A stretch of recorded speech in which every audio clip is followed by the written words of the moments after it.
Now, who are these teachers that they have recruited? It is not the same as Teach for America. I want to underline this point like 3 times because it's really important. Teach for Canada will take people with BEds. They will take credentialed teachers only. That's a big difference from what's going on with Teach for America. Now, I guess there are several reasons for why Teach for Canada has taken this route, but my suspicion is because of the strong pushback that they've gotten from teachers' unions and other advocates for public education, and they had said that that's just not going to fly here in Canada. In the beginning, Teach for Canada did intend to use any graduate with a bachelor's degree and put them in First Nation schools. But after strong criticism, they've changed. Now, these teachers are not all green. They've not just come out of their BEd program. Some of them have been teachers for quite a while. Not all of these teachers are from urban centers. Some of them actually have experience teaching in the north.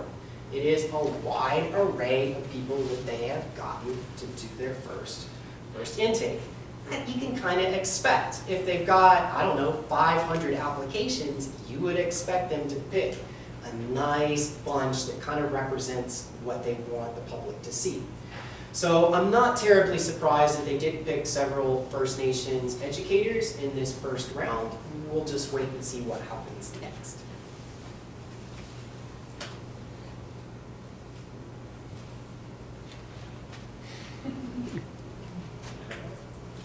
Now, in addition to their summer training program, Teach for Canada has also been very aggressively seeking additional funding.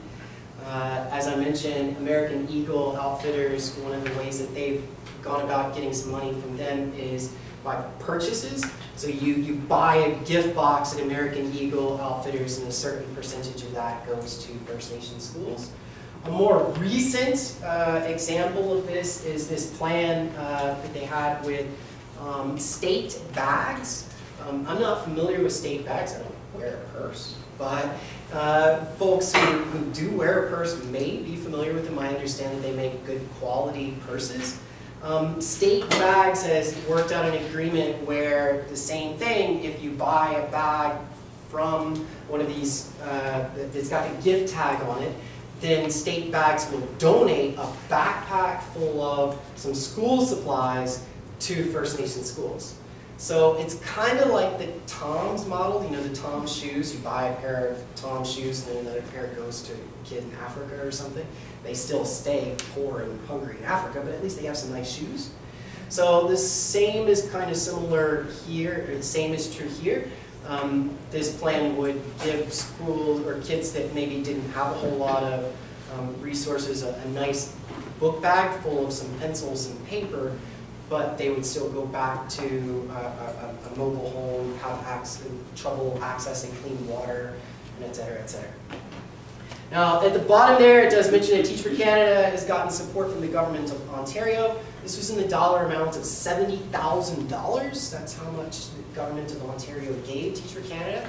Now, Teach for Canada doesn't do any hiring. School boards will be doing the hiring. So $70,000 will go a long way if you don't have to hire anymore. What are you going to use that money for?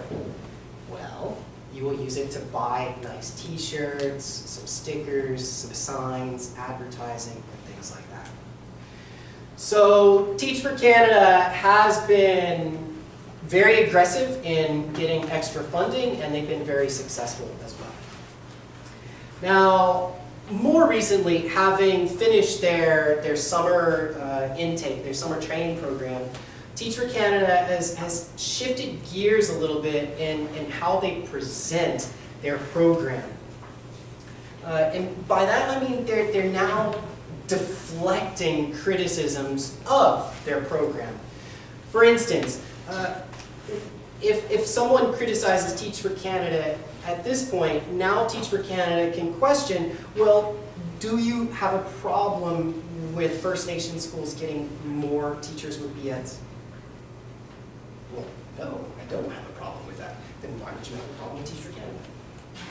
At the same time, Teach for Canada is also deflecting by saying that if we criticize Teach for Canada's programs, then really what we're doing here is denying First Nations communities the right to make decisions for themselves. Because as you saw a few slides ago, there are several First Nations communities that have signed up with this program. And so by criticizing Teach for Canada, now they will deflect that into a criticism of the decision-making processes of First Nations communities. That's a sticky position to be in. Nevertheless, there are a great many causes of concern for Teach for Canada. One of those being privatization. This is a private, it's a charity, yes, but it's a private group of people who are addressing what I consider a public concern. So this does, as the Canadian Teachers Federation recently acknowledged, it opens the door to more privatization in First Nations communities. It also casts the needs, the legitimate needs of First Nations communities as something to be resolved by charity. So it isn't something that the government of Canada has some responsibility to deal with. It's something that we can fix just by giving a few dollars here and there. Also, there is a big question of accountability. If one of these teachers gets into trouble in one of these reserve schools, who's responsible? Will Teach for Canada have some role there with the teacher that they have placed in this community? Or what happens if the teacher does not fulfill their full 2-year contract? Will Teach for Canada step in and add another, or give them another teacher to fill in? How long would that take? How much money would that take? These are all questions that we do not have answers for. Sorry, so similar to, or unsimilar to BC, they can hold a teaching degree in Ontario and not be part of the Ontario Teachers Union? They have to have a B.Ed and credential to teach where they are. And so in Ontario, all those the first group will have B.Eds and be credentialed to teach in Ontario. And does that not give them automatic like membership into their union? No. Eventually? Nice. Because many schools on reserves are not unionized. So the teachers there, they are not encompassed under the collective agreement of OSSTF or OECTA or whatever. It is the same in BC. That's right. I know a lot of folks don't know that they're not unionized schools. Yes? Is this a volunteer objective of Goldenberg and the other fella, or is this like a job they have? Like, what's the... Both of them are employed in other ventures. Goldenberg is recently finishing up his test to be a lawyer, and I'm pretty sure he's going to be a lawyer. He's going to be a lawyer. So why does he need to do this? Because he wants to do good for First Nations schools. I'm sure that's maybe what he would say.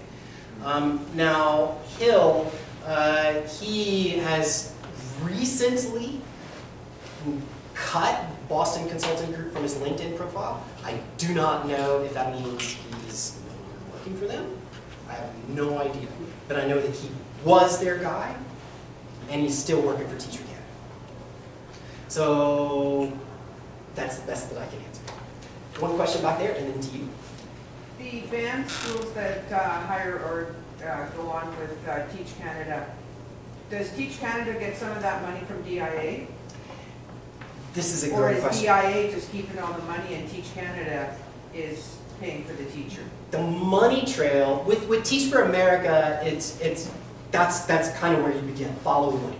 Because there's a lot of money in those placements of teachers. The contracts that Teach for America makes with the boards, there's a lot of money in that. Teach for Canada is different. They say they are not going to charge for their placements. So I don't know what that's going to look like on down the line. Now, how is it that they can do that? Because they're a charity, and they're not hiring any teachers. They don't need to pay those teachers. They just hook them. It's kind of like a hiring service. They just pass them, a recruitment agency, pass them from one person to the other.